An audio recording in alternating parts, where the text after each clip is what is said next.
En fait, on dit souvent la 5G, c'est comme avoir la fibre sans avoir un fil à la patte. Donc imaginez tout ce que vous pouvez faire aujourd'hui avec de la fibre, mais sans avoir à avoir des fibres.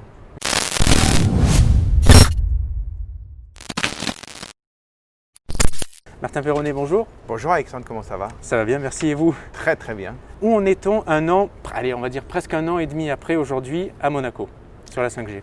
C'est intéressant que vous posiez la question aujourd'hui parce que j'ai presque l'impression que c'est un deuxième lancement de la 5G aujourd'hui. Pourquoi? Parce que à Monaco, on va dire que Apple a une très grosse part de marché chez nos clients et que le fait que l'iPhone 12 soit un iPhone 5G change déjà la perception du réseau chez les consommateurs. Il y a clairement un engouement, je le vois moi, pendant un an. En fait, en l'absence, le réseau a été, comme d'habitude, un peu en retard sur les terminaux, sur toutes les différentes applications. Et donc, en l'absence de terminaux, un réseau nouveau, ça reste un réseau nouveau, mais il n'y a pas grand monde qui l'a utilisé jusque-là. Donc ça, c'est tout à fait normal. Nous, ça a été un an et demi extrêmement important pour nous. D'abord parce que c'est quand même vraiment une nouvelle technologie. Donc, il faut la maîtriser. Donc, il faut prendre le temps de la régler, il faut prendre le temps de bien la comprendre, de bien maîtriser ce qu'elle va pouvoir apporter.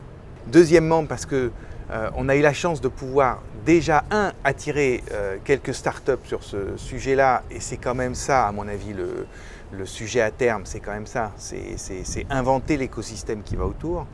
Et trois, parce que, on en parle souvent, parce qu'il y a effectivement notamment un service public qui sont ici les pompiers, qui s'est saisi non pas de la 5G, mais qui avait un vrai besoin pour améliorer sa capacité d'intervention, de s'appuyer sur des technologies plus fiables.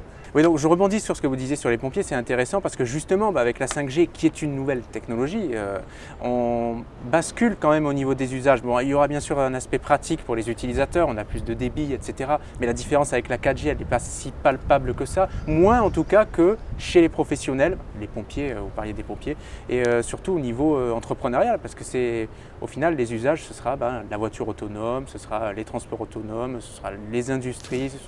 Pour les particuliers, je pense que ce qui est inexorable, c'est l'importance qu'a pris le mobile comme outil fondamental de loisirs, mais aussi outil pratique, outil de travail en fait, de plus en plus.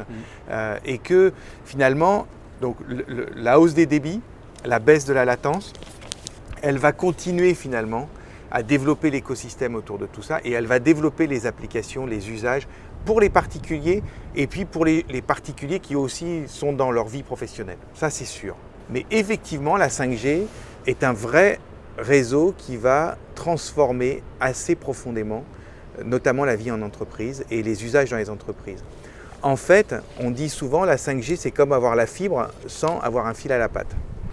Donc imaginez tout ce que vous pourriez faire et tout ce que vous pouvez faire déjà aujourd'hui pour automatiser un processus logistique, pour automatiser des checks de maintenance sur des pièces lointaines.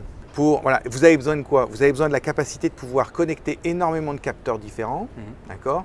Vous avez besoin parfois, avec une énergie très très faible, vous avez besoin de latence extrêmement faible parfois, parce que sinon, si c'est une machine-outil, si vous êtes dans une opération chirurgicale à distance, vous ne pouvez pas avoir de latence. Donc imaginez tout ce que vous pouvez faire aujourd'hui avec de la fibre, mais sans avoir à avoir des fibres. Est-ce qu'on peut imaginer que demain, après-demain, on peut imaginer que des foyers décident de s'équiper uniquement d'un forfait 5G et de laisser tomber leur box parce que… À un niveau individuel, c'est tout à fait possible et c'est possible dès maintenant.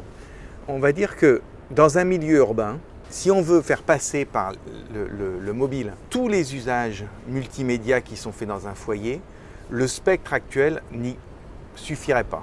C'est pour ça qu'on est monté dans les 3 Go 5 là, c'est pour ça que certains parlent à terme d'aller dans des ondes millimétriques, etc. Mais je pense qu'aujourd'hui, dans les milieux urbains, la fibre, elle est indispensable.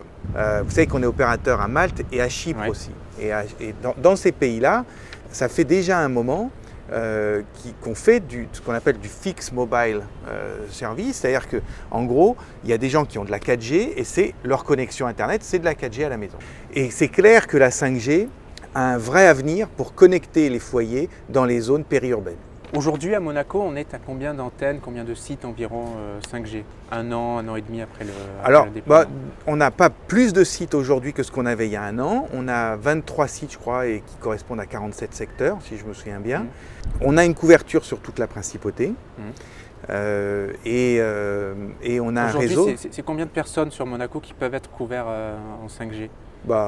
Toute la population. Donc aujourd'hui, dans notre réseau, on a près de 40 000 clients sur notre réseau 4G. Donc voilà, tous ces gens-là, s'ils s'équipent d'un terminal 5G, voilà, c'est le potentiel aujourd'hui qu'on a sur la principauté. Un des vrais avantages de la 5G, on parlait de la problématique de spectre tout à l'heure, c'est que sur un Grand Prix, normalement dans nos projections, d'ici 2 ans, mais bon, aujourd'hui les projections c'est plus facile à faire, si tout le monde était en 4G, c'est sûr que le spectre disponible ne suffirait pas.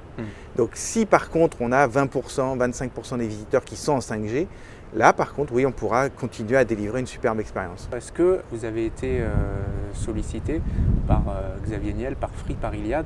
Alors, on a donc effectivement notre actionnaire de référence qui est commun entre nous et Iliad. C'est 2 sociétés qui sont relativement séparées. On ne travaille pas directement ensemble.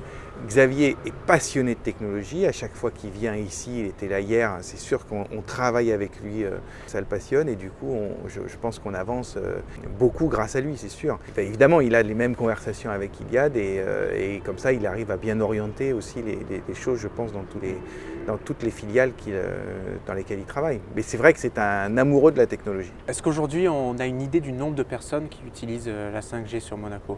Alors aujourd'hui, ce nombre, jusqu'à la semaine prochaine, est relativement faible. Honnêtement, il se compte en quelques centaines à peine, c'est pas grand-chose. Encore une fois, parce que la part de marché des terminaux, des marques de terminaux qui permettent de faire de la 5G jusqu'à aujourd'hui, est faible à Monaco. En juillet 2019, j'ai été fouiner un petit peu et vous disiez que d'ici 2 ans, donc juillet 2021, il serait difficile de trouver un terminal qui ne soit pas 5G. Est-ce que vous pensez que c'est toujours possible? On parlait notamment de l'iPhone qui va un peu bouleverser le marché ici. Est-ce que c'est toujours possible ça que... Alors oui. Alors, d'abord, première chose, je pense qu'en juillet 2019, je n'avais pas prévu le Covid. Je pense que le Covid a quand même eu un effet retard sur tous les déploiements 5G en Europe. C'est vrai. Moi, en juillet 2019, à ce moment-là, on pensait que la France ouvrirait la 5G tout début 2020 ou fin 2019, tout début 2020. Aujourd'hui, les composants 5G, les puces 5G qui sont faites par Broadcom, par les uns et les autres, se sont énormément démocratisés. Donc ça veut dire qu'on va avoir des terminaux milieu de gamme à partir de l'année prochaine qui seront des terminaux 5G. Il y a un moment où le coût d'une puce 5G est marginalement différent du coût d'une puce 4G. Et à ce moment-là, le marché bascule complètement. Après, ce qu'il faut prendre en compte, c'est la durée de renouvellement des gens.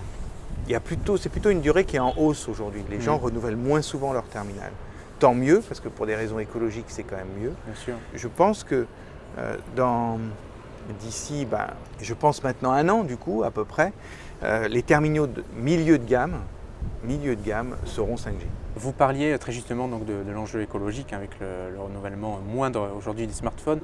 C'est un débat dans la société. Alors on sait qu'en France on en parle beaucoup. Il y a des maires qui se positionnent, de grandes villes qui se positionnent et qui disent nous on ne veut pas l'installation d'antennes 5G, même s'ils n'ont pas juridiquement le pouvoir de l'interdire. Quel est votre avis là-dessus sur l'aspect environnemental de la 5G? On sait qu'en théorie, une antenne est moins consommatrice d'énergie, une antenne 5G, qu'une antenne 4G. Qu'on essaye de caler les choses et caler la puissance des antennes pour toujours être en deçà des normes qui sont édictées et qui sont très, très drastiques à Monaco, qui sont beaucoup plus contraignantes qu'en France notamment. Il y a un débat du type santé. Est-ce que les ondes électromagnétiques de la 5G sont plus dangereuses que les autres? Moi j'affirme que les ondes, d'abord c'est les mêmes. On a entendu tout et n'importe quoi sur ce sujet. Or, les ondes, c'est les mêmes. Le type de spectre, c'est le même, puisque 3,5G, on est entre le Wi-Fi 2,5 et le Wi-Fi 5 GHz. Donc, on est vraiment dans des zones qu'on maîtrise complètement. Et en plus, encore une fois, la 5G est beaucoup plus efficace. elle consomme beaucoup moins d'énergie, donc elle émet beaucoup moins d'ondes pour passer plus de data. Donc faire ce procès à 5G, et pour moi, me semble, encore une fois je ne suis pas un chercheur dans ce domaine, mais les chercheurs à qui j'ai parlé, qui travaillent vraiment le sujet, me font arriver à la conclusion que pour moi c'est un contresens. Il vaut mieux arrêter la 2G parce qu'elle est beaucoup moins efficace. Je pense ne pas trahir personne en disant que cette idée-là est acceptée même par les gens qui sont anti-5G, et je respecte tout à fait ce sentiment. Et donc du coup ils disent oui, mais les ondes millimétriques. Bon, donc là les ondes millimétriques, aujourd'hui il n'y a pas de projet d'ondes millimétriques, et s'il y a un projet d'ondes millimétriques un jour, d'ici 3, 4, je ne sais pas combien d'années, pour le 26 GHz notamment, pour le 26 GHz, et bien là on se posera la question, et je pense qu'il y aura encore eu pas mal d'études qui auront été faites sur le sujet, mais du coup là je pense qu'il faudra qu'on retourne voir et retourne travailler, parce que ensemble avec les associations qui se préoccupent de ce sujet, parce que sinon, en dehors d'un débat citoyen, je pense qu'on ne peut pas avancer. Très bien, c'était le mot de la fin. Merci beaucoup, Martin Merci Perronnet. beaucoup, Merci, Alexandre. bonne continuation.